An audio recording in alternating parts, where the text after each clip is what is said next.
Guitar playing, to me, it's a vessel for songwriting. It's the easiest way for me to get my songwriting ideas out immediately. Because I kind of see the big picture all at once, especially like vocal melodies and the instrumentation. And for me, picking up a guitar is just like the most natural way to get like an idea out right away. It's not me at all to play an epic guitar line or rip an epic guitar solo. It's just not in my wheelhouse. Instinctually, I'm just like totally not there. It's a companion for me to sing over and get ideas across and have just like this bedrock of chords and voicings that I can scream my lyrics over. There are some songs that I don't play guitar on and I sing to, and I feel kind of like naked up there. Like I don't really know what to do with my hands. I definitely feel less confident, and it's just like nice to have this like wizard staff that like, at least I'm doing this, you know what I mean? And to be able to sing over the sounds that you're creating is a pretty powerful thing. It's just like, there's a confidence to it that isn't really there when you don't have it.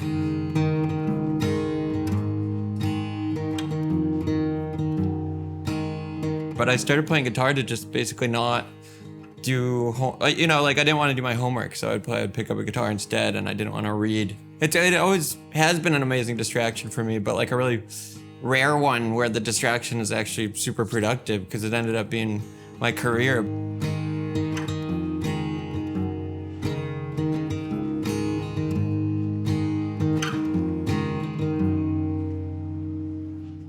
I only really know how to play in odd tunings that aren't normal. I didn't learn how to play, like really play guitar in standard tuning until like last year. I have two strings in the middle tuned to the same note because I really like drone notes in the middle of like all my chords.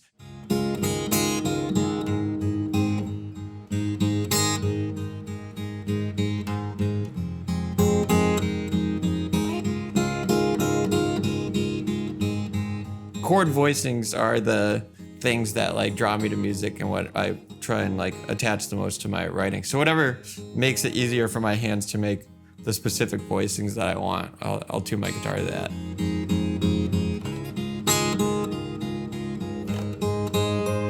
So I don't know, it just makes for cooler chords, it makes for easier hand shapes. I have no technique, you know what I mean? Sometimes I use my thumb to like do the lower strings, and I always play like power chords with my pinky and my ring finger, just cause like ergonomically it's like easier for me to like, my hands naturally just wanna like fall like this, and like these shapes are always weirder than this. So I tune my guitar to be able to just do that.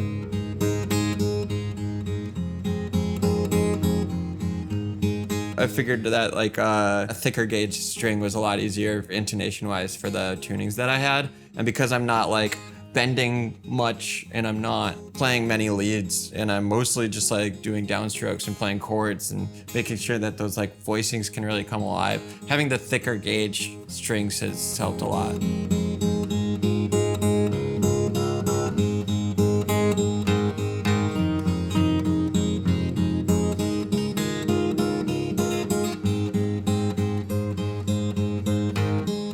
Reliability is really key, and just like how many other guitar players I know, like in my network, in my band, who use Ernie Ball strings, as like sort of someone who's new to guitar, the cosign of just like peers who are all using them was really important for me. Definitely from a reliability standpoint too, the fact that I use like really obscure tunings that like easily fall out of tune if you don't have the right strings on them. So it's just nice to know that there's strings that can handle it.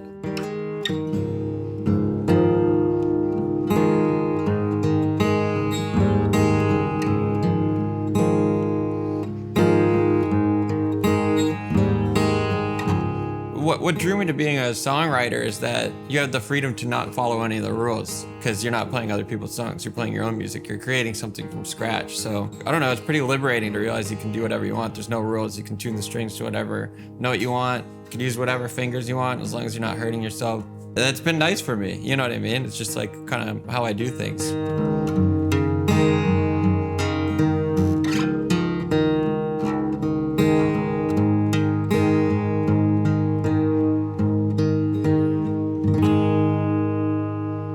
When I first started playing, I was really uncomfortable with it and playing guitar in front of a lot of people and singing at the same time. And I used to like watch people sing and play guitar at the same time and be like, I would never be able to do that, or I don't have the brain power to do both those things at once and remember lyrics. So when I first started playing shows right after COVID ended, I was really uncomfortable with it, and I was really rigid with it, and I was really safe with it.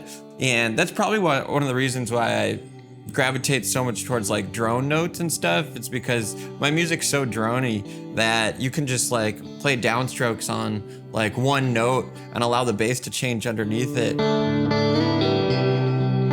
It's really effective in my own music, so I kind of like set it up that way, almost like as a way to like quell my anxiety about playing. And now recently on my last tour, it's a lot more involved guitar-wise, and I realized like after touring for 3.5, 4 years or whatever, I'm doing stuff that I never would have imagined I can do. And so the cumulative effect of that is pretty cool. It was a real slow build, but you know, recently I just sort of took a step back and been like, damn, I've definitely grown a lot as a player just through immersion.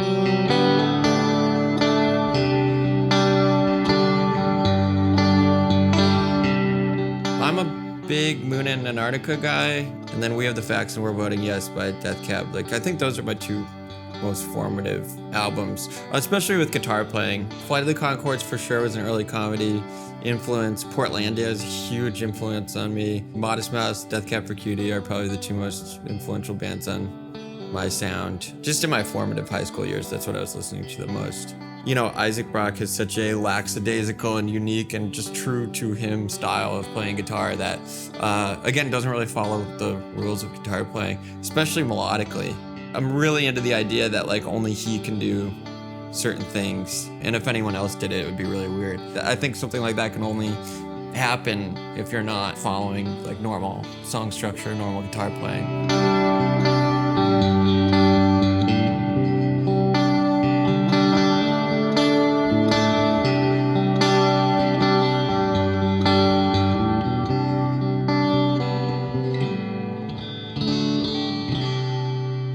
I mean, I think having the first shows that I ever played be completely sold out was pretty crazy. Because like I went from doing all this stuff during COVID to not seeing a single person once for as long as like 3 or 4 weeks to like right when we started playing shows, the rooms were all sold out. We were doing 2 shows in a city, you know, 400 cap rooms. Like it was shocking.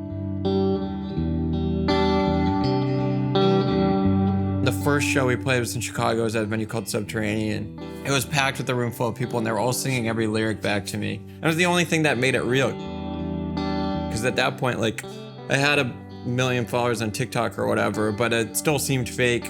Nothing on the internet seemed real. I'm not like an internet guy. I'm not a fan of the internet.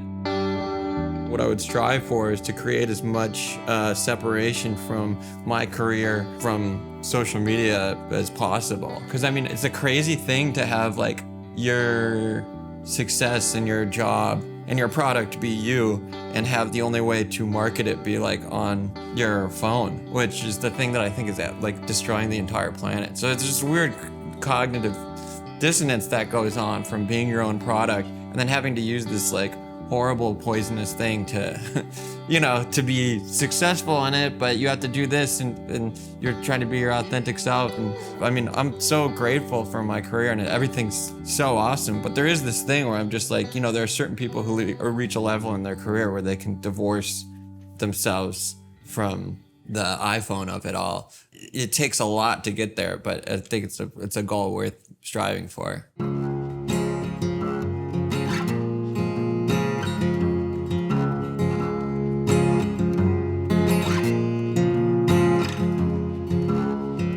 Just the feeling of having all these followers on social media and not really feeling anything about it, to then performing my first live show and seeing a room full of people and realizing that they were real. I mean, that's what validated the entire thing to me. It's just to understand that like, well, oh wow, we're all in a room together. We're all experiencing this together. And that's what's so cool about going to a concert. It's just like automatically just by buying a ticket to a concert, it's like getting out of your house and seeing live music. And it's so nice to have this completely separate part of my career that's so in person, you know? And it's really important that I have that to be able to balance out the other thing. Otherwise, I would probably go crazy.